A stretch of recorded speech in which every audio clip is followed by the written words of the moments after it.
Mom, it's about what happened today at the hospital. That's not acceptable. Who do you think you are? What?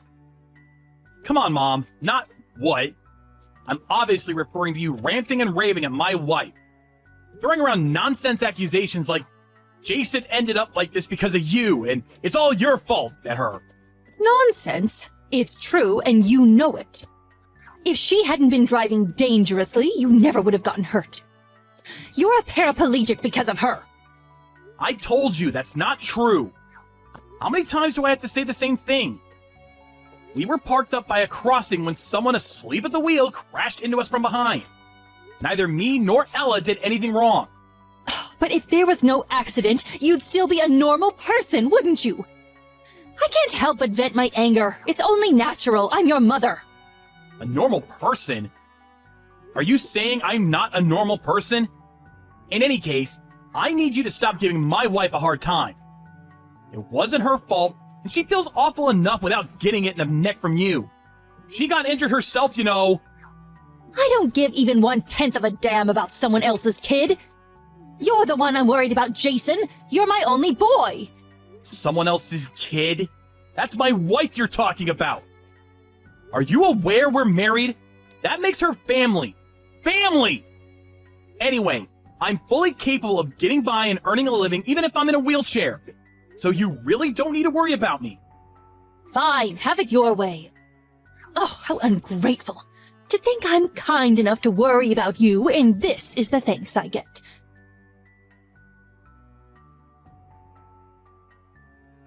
Jason, listen to me. I had a long, hard think last night. And I decided it would be better if me and you never had anything to do with each other ever again. I think we should cut all ties, son. What? It's time to address the elephant in the room, son. You're a cripple. Living alone is going to be virtually impossible for you from now on. There's no hope of you being able to look after me when I'm old and infirm if you can't even look after yourself. Old and infirm? What? Basically, you're cutting all ties with me because I can't look after you when you're old. That's not the only reason.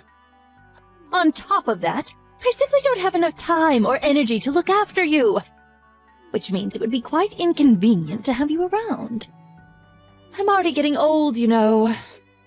My knees creak, my hips ache. I'm no spring chicken. My plan is to live out my years getting by on your father's inheritance. That would be a lot easier for me if I had one less family member to worry about. Think of it as an opportunity to express some gratitude for all the hard work I put into raising you. You'll accept, won't you? You can't be serious.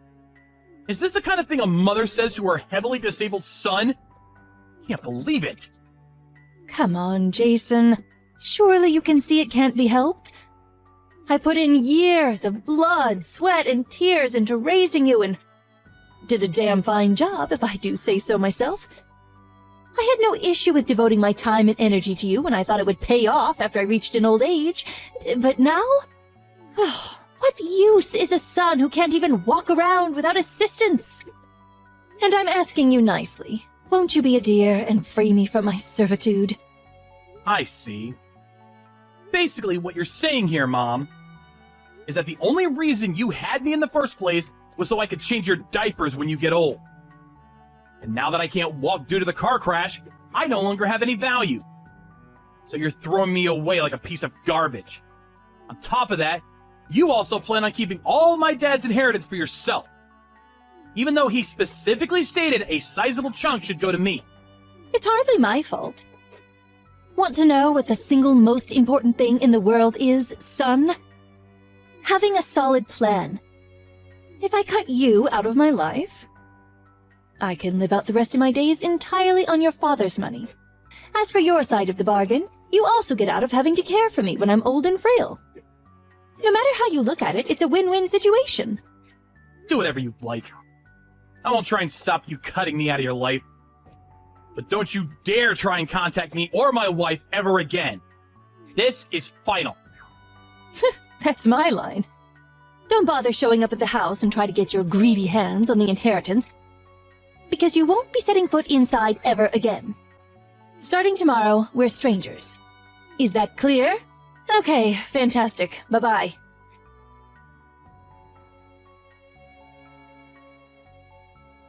Jason! You came to the house today, didn't you? I warned you! Why did you take the fridge and TV? Give them back at once. Because they're my personal belongings that I paid for? I can't leave my stuff at your house forever. I gave the key to a close friend and had him stop by to pick them up. Oh, I told him to leave all the frozen stuff in a cooler box, so you're best off eating them ASAP before they spoil. I cannot believe you. I had no idea my son was so petty and small-minded. Oh, did I say son? Oh, my mistake. You're a stranger now, of course. Oh, it's fine, forget it. That fridge and TV were probably just second-hand junk anyway. I'll buy some shiny new ones with your dad's inheritance. So I don't need your junkyard scrap anyway. Sure. The fridge is a brand new Hitachi with touchscreen feature configuration and Wi-Fi connectivity. And the TV is an ultra-thin, flat-screen, 70-inch home cinema tier marvel of modern technology. It's true, though. Maybe you'll be able to afford them if you use Dad's inheritance. It's your house, so do what the hell you like. I don't need to be told by you. Believe me, that's what I fully intend on doing. Never message me again. The next time you enter this house without my permission, the police will be called. I hate to break this to you, but you're the one who contacted me. Jason! What? I was sure you told me we're cutting all ties. Did I dream it? Don't be sarcastic with me, boy. I have one last thing to tell you. Believe me, you want to hear this. What? I threw away all the stuff in your room. You did what now? Think about it. There was no reason for me to keep a complete stranger's belongings lying around in my house. Yesterday was a combustible garbage day, and today was large refuse. Which means that in just 2 trips from the garbage collectors, all your stuff is gone forever. How lucky am I? Does that also include the cards in the cardboard boxes? Probably. I threw everything away after all. Oh no, there weren't items of immense sentimental importance in those boxes, were there? Oh, what a shame. I'm choking for you here. I'm so sorry. Oh, tragically for you, though, I threw them out yesterday. So there's no way of reclaiming them now. I threw away your luggage, too. With this, the cutting of ties is complete. Now we really are complete strangers. Now, for one last time, never message me again. You really went and did it this time, huh? What? Did you really throw away Dad's inheritance? Inheritance? What are you talking about? His collection. Oh man, you really went and did it this time. Each and every item in those boxes currently sells for somewhere in the vicinity of $400 to $1,600. He didn't own a single thing that wasn't worth something. Plus, he had absolutely tons of stuff. That stuff was worth tens of thousands of dollars in total. And that's a conservative estimate. I wouldn't be unreasonable to put the combined total at over $75,000. What? What are you talking about? You're lying. Those boxes are full of nothing but silly kids' games. Junk! There's a premium on junk like that in certain circles. They were only set to go up in value too, since they're no longer in production. Go ahead, try searching for expensive card game on the internet. You'll be surprised. Chances are the majority of results you'll get were the things in the boxes you just threw away.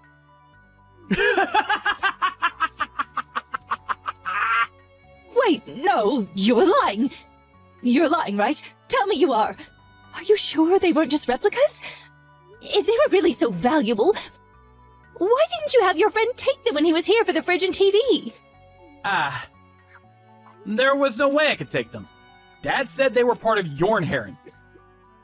He said he wanted them to go to you. What? You know how Dad had a bit of a hoarding habit? Well, before he died, he divided up all the stuff that could be sold at a decent price between the family and wrote it in his will.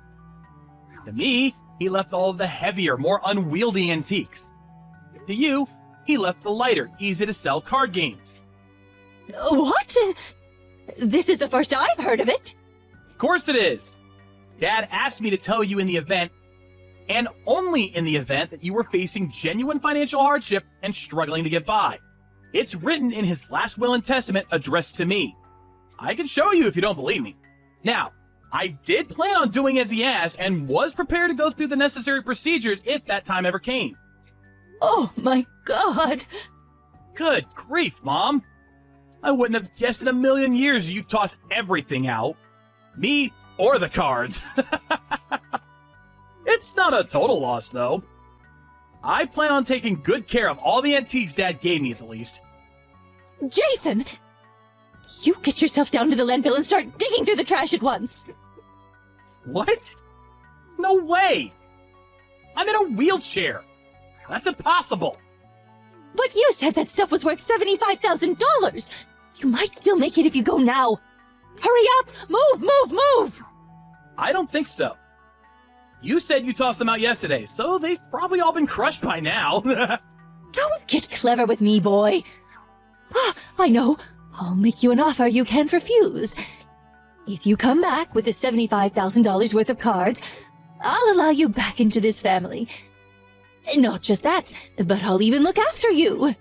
Sorry to disappoint you, but like I already told you, I don't need looking after. What are you talking about?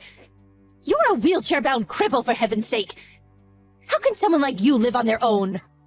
I'm not alone. I have my wife. Anyway, do you even know what my job is?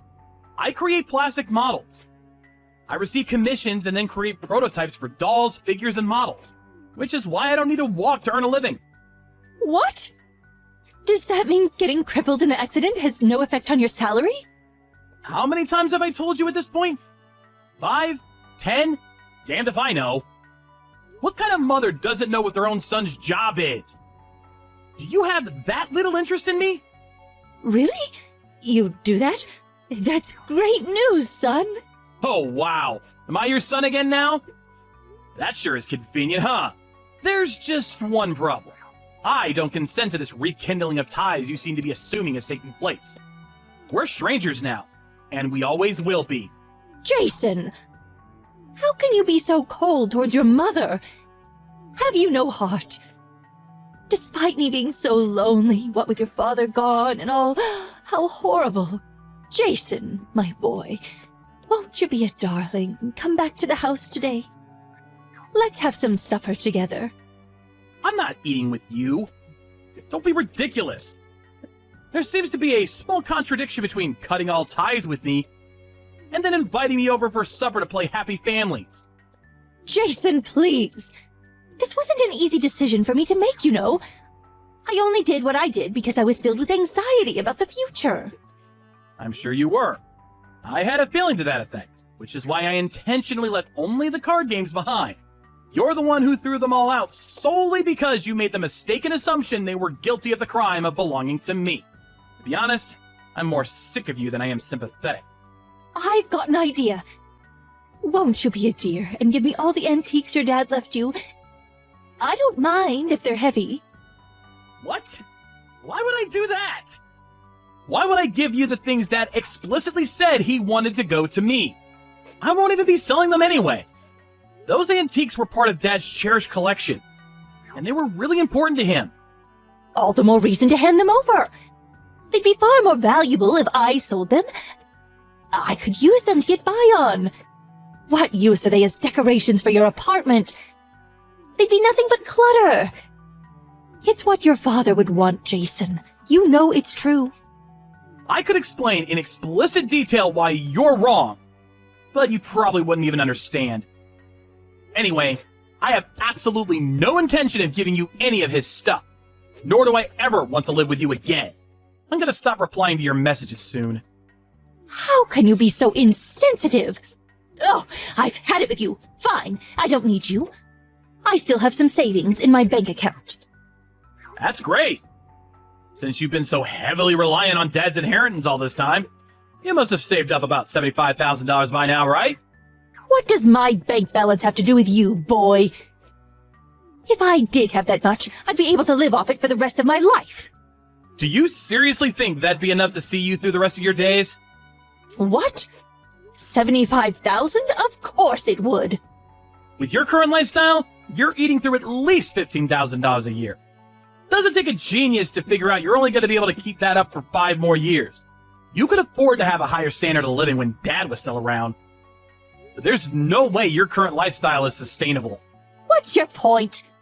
Are you saying I need to tighten my belt and save up more? No chance. You can't stop me buying the things I want. Listen. Want to know what the simple, most important thing in the world is? Having a solid plan. If anyone can do it, you can, Mom. I have to make this clear, though, and it really pains me to say this, but me and my wife simply don't have enough time or energy to look after a complete stranger. Stop it, please. Just wait. What do you mean, stranger? We're family. I'm your mother. Let's just talk this over. Jason, please, answer the phone. Look, Mom, I'm a cripple. Things would be a whole lot easier for me if I had one less family member to worry about. Look on the bright side. You're free to do what you want with Dad's inheritance. And I'm blessed to have a loving wife who looks after me. Which means you don't have to go through the trouble. No matter how you look at it, it's a win-win situation.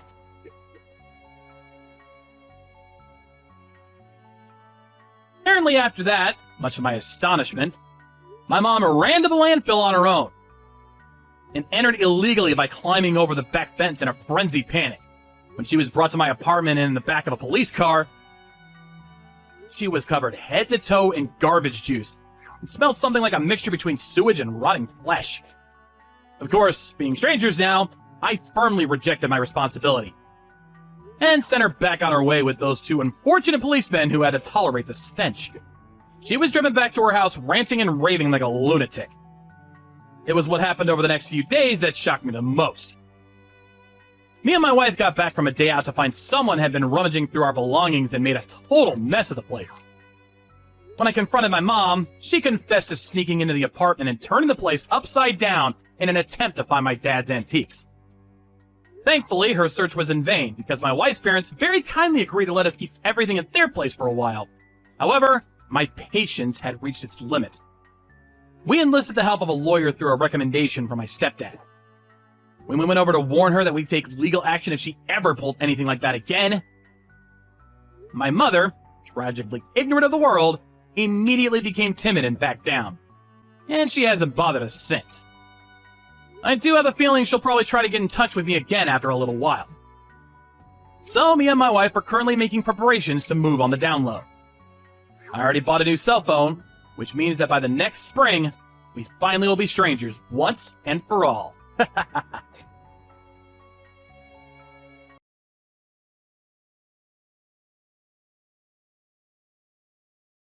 Sorry for texting so late, Mom. Are you still awake? Yep, I'm awake. I just got out of the shower. What is it? I got the stuff you delivered today. Carrots and the other vegetables. Things are so expensive nowadays, so it really helps.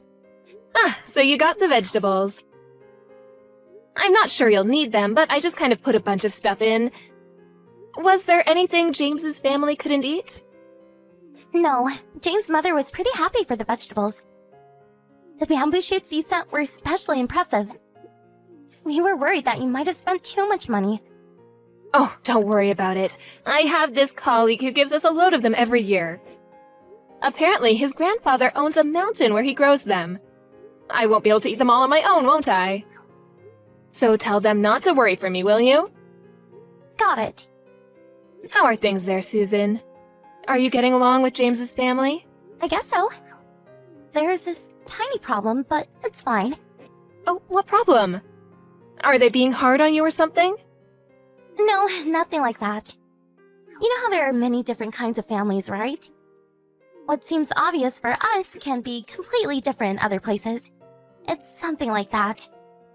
Well, I guess it happens. Just tell James if you think something's strange, okay? It must be stressful for you living with his family as it is. that I'll work hard so that they'll accept me. What do you mean, accept me? What does that mean? I've married James and are now their family on paper. But there's still this distance between us. Yes, but... Are you really alright, Susan? Something happened, didn't it? You worry too much, Mom. It's fine. I'll make things work out. It's alright if that's the case, but... You don't have to keep living with his family if you don't want to, alright? Some people just can't get along. There's no need to force it. Yeah, I understand. I'll tell you if something happens. Please do. I know you're the type to prioritize others over yourself, but don't be afraid to let it out with me, okay? Thanks, Mom. It's my turn to use a shower, so I'll go now. Alright. I know, why don't you come home sometime soon? I know you're busy over there, but once in a while should be fine. Thanks. I'll talk to James about it. Good night, Mom.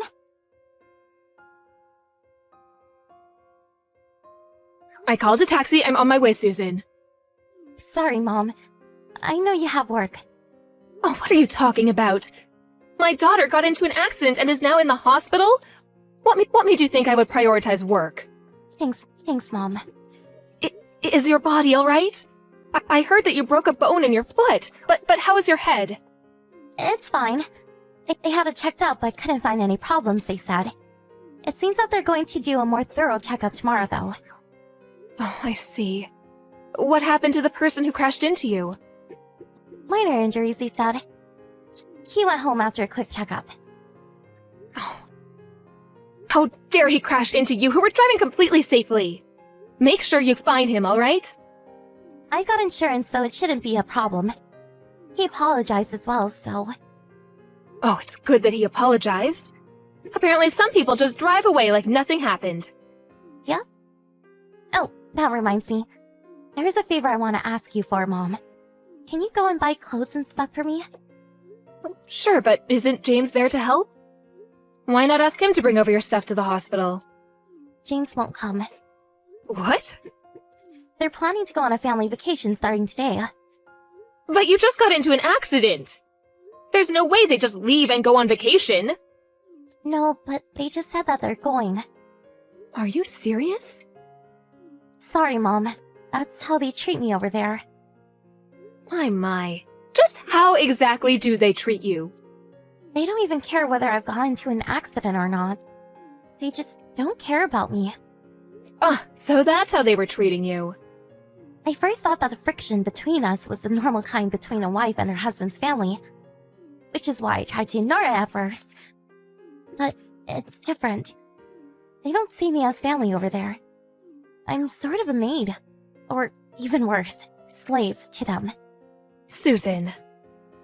I'm sorry. I lied when I said things were alright. I didn't want to worry you, see? Sorry. You're not the one who should be apologizing, Susan. You did nothing wrong. But it's because I'm not good enough. I'm just an idiot who can't do anything right. Maybe that's why James' mother hates me so much. You? An idiot who can't do anything right? Who said that? That's what James' family thinks of me. You are no such thing. I can't believe it. This must mean that even your husband, James, is taking the same attitude towards you, doesn't it? Well, kinda. Remember, Susan, you're not the one who's wrong here. Take your time and think about it while you're healing. You'll realize how horrible James's family is. How you feel is most important, alright? Yeah. Thanks, Mom. I'll be there in 30 minutes or so. I'll come see you and then go buy the things you need, alright? Messed up what? What do you mean, what? I'm talking about how you got into an accident. Mother already bought the stuff you needed for the vacation. She's pissed because you won't come home. What? Why is she mad? There was an accident, you know. That's exactly why she's mad. We were late since we wasted time waiting for you. Go and apologize to her later. It's hard for me and Dad as well when she's in a bad mood. So you're actually going on vacation? Can't be helped. We've had this planned out for a long time now. You weren't even supposed to come with us originally. Why was she supposed to stay at home? It's messed up leaving your wife on her own while the whole family goes on vacation. Huh? What do you want about? Did you hit your head and lose it or something? Didn't Mom and the others tell you that you would stay behind? I thought that people normally would cancel their vacation and visit the wife in the hospital at situations like this. I told you we're not coming. Me and my parents are going to go on vacation. You weren't even supposed to come in the first place, so it's fine, right? I see. So what you're saying is that your wife is not a part of your family. What? My wife? Are you alright, Susan? So you really did hit your head. The wife's not actually part of the family, right? You really just won't give up, will you? I'm saying that yes, that's how it is. At least have kids first if you want us to treat you like family. I see. Just don't regret it later on, okay? You're the one who keeps sending these ridiculous texts. Cut it out, will you? I'm telling Mother about our conversation, alright? You better prepare for when we get back from vacation.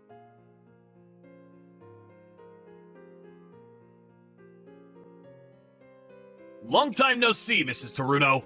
It's me, James. Hello, James. There's something I want to talk to you about. It's about your daughter, Susan. Truly, I'm sorry. I thought I was talking to Susan, which is why I might have sounded so rude. I apologize for saying those things. So you're saying that it's alright if you're rude to Susan? No, I'm not saying that. I'm saying that I shouldn't have taken that attitude towards you. Honestly, I don't care anymore. You're not even going to be Susan's husband anymore soon. You're not family, got it? Please don't say such things, Mrs. Ceruto. I don't want to get divorced. Why not? I'm sorry. It would have been alright if I was able to convince my parents. But the two have very conservative ideas. They wouldn't listen to anything I said, you see? Then shouldn't you have moved out of their house? Susan talked to you about your parents' attitude, right? But all you did was tell her to deal with it.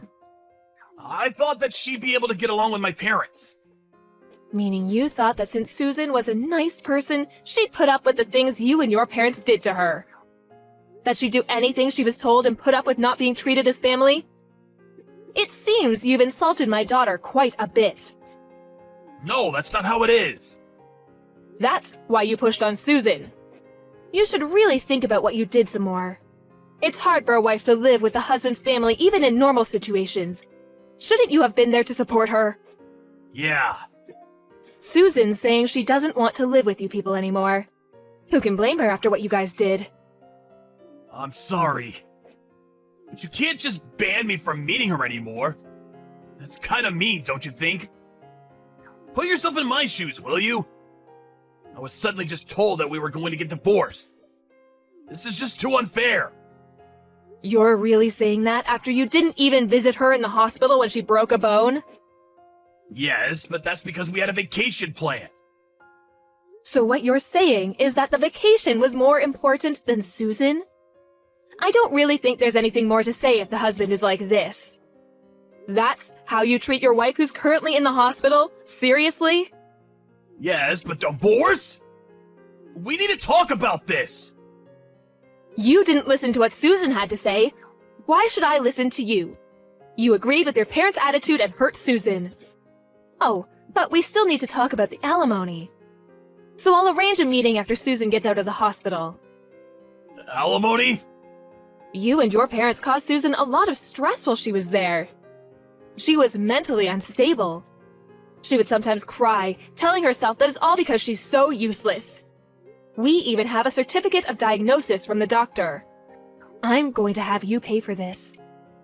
But it's not like we physically abused her or anything.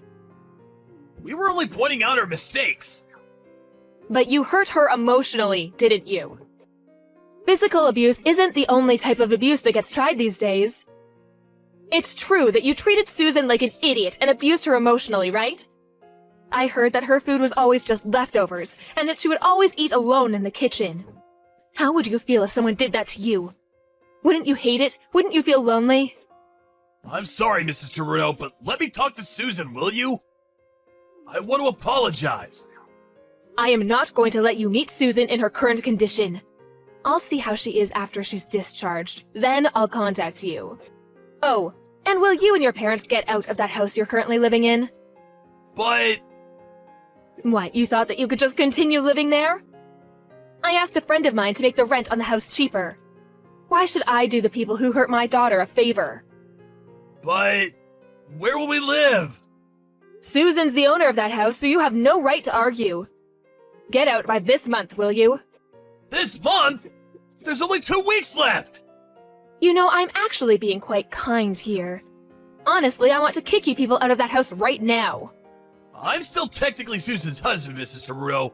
Let's decide on what to do about the house after talking things out, okay? This is just too sudden. We need to make a living too, you know. Her husband? Don't make me laugh. You didn't even treat her like family. I would have considered what you said if you'd taken care of her, but I have no intention on listening to you after what you did to her. I'm sorry. I promise I won't hurt Susan again. So please think this through one more time. Susan chose to divorce because she didn't want to be hurt by you people anymore. There are no second chances. She went through so much pain up until now. I won't live with my parents anymore. I won't even listen to what they say. So please, listen to me. I promise to make Susan happy from now on. I'm telling you already. Susan doesn't want to be your wife anymore. The love she had for you is gone now. Susan tried her best to do her job once she chose to become a wife. She's put up with enough. Please, I'm begging you. Let me talk to Susan. Please. My family's really poor and I can barely get by. I won't be able to support my parents with just my salary. It's a huge problem for us if we lose the house. Susan also needed help, you know? Why would I help you when you didn't even do anything to help her? Anyways, only family can visit her right now, so I'm afraid your meeting with her is impossible. Your family aren't her family anymore, got it? You only have yourselves to blame. You were the ones who didn't treat her like family. Susan was discharged from the hospital a few weeks later. James' family resisted to moving out at first, but they finally moved out exactly at the end of the month. After I exaggerated a bit and told them they'd be taken to court if they didn't do so. Apparently they now live at this small apartment at some remote place. After Susan recovered, we hired a lawyer and discussed with James about divorce. James kept saying he didn't want to get divorced and tried to appeal to Susan's emotions by crying, but Susan wouldn't listen to a word he said now that she's mentally stable. And so we were able to make the divorce official. There wasn't much property or cash to split to begin with, so that was over at once. But I did have James pay a fine for abusing Susan emotionally. Apparently they had to get a loan to pay the fine, so things are even harder for James now. James's parents were careless with money to begin with, which is why James had it so hard. But I feel no sympathy for him, since he had to involve Susan in his mess. Susan heard from a mutual acquaintance quite a while after the divorce that James's mother got Alzheimer's. She now has these outbursts often, which means taking care of her is quite the hassle. I heard James gets injured a lot taking care of her. Susan probably would have been the one in his shoes had they not divorced. I'm really just relieved Susan made the right choice. It's been 3 years after the divorce now, and Susan has returned to her bright and cheerful self. She says she doesn't want to think about marrying again. But apparently she's been going out with someone recently. I'm glad she was able to find someone new. But I can't help but worrying after what happened. I'm sure that whoever she's chosen after getting over all that is alright though. I just wish that this time she'll be able to find happiness. I'm cheering for you, Susan.